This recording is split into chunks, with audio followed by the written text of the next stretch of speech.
Assalamualaikum warahmatullahi wabarakatuh. Saya Dwi Rizky Rahmanda dengan NIM 2402065. Kali ini akan membahas laporan praktikum suksesi sederhana mata kuliah pengantar ekologi tanaman, dosen pengampu Cik Salmiati, MPD, PhD, program studi agroteknologi, kampus Institut Teknologi Perkebunan Pelalawan Indonesia.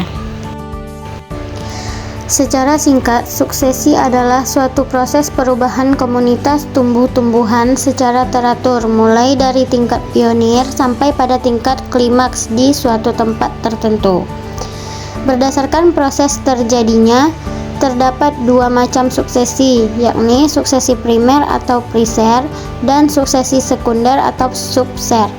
Dikatakan sebagai suksesi primer, maka manakala suksesi dimulai dari tempat yang sebelumnya tidak bervegetasi dan melalui tahap-tahap suksesi tanpa gangguan luar dan komunitas hutan yang berkembang secara demikian dikenal sebagai hutan primer.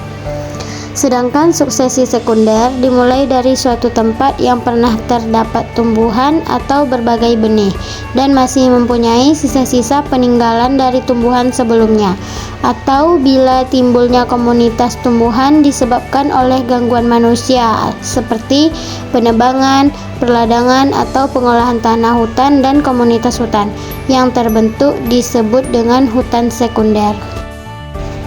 Tujuan praktikum ini dilakukan adalah untuk mengetahui tahap-tahap dan proses-proses suksesi yang terjadi pada komunitas tumbuhan bawah sebelum dan sesudah diberi perlakukan. Alat dan bahan yang diperlukan yaitu lahan atau suatu komunitas yang teduh atau ternaung dan tempat yang terbuka atau langsung terkena sinar matahari. Kedua, meteran. Ketiga, patok dan tali rafia. Keempat, cangkul dan golok. Kelima, tali set dan alat tulis.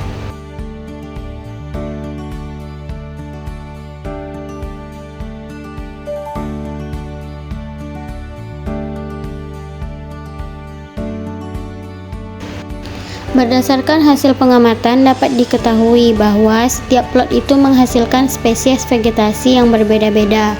Begitupun besaran jumlahnya, seperti di plot 1 terdapat 3 jenis spesies dan di plot 2 terdapat 4 jenis spesies, di mana jumlahnya pun beragam, bahkan setelah dilakukan pembakaran pada salah satu plotnya. Kesimpulannya adalah, jadi dari praktikum ini mahasiswa dapat mengetahui pola penyebaran organisme dalam populasi hewan dan tumbuhan dikaitkan dengan kondisi lingkungan yang menjadi habitatnya. Mungkin hanya ini yang dapat saya simpulkan tentang laporan praktikum kali ini. Lebih dan kurang saya mohon maaf. Wabillahi taufiq wal hidayah. Wassalamualaikum warahmatullahi wabarakatuh.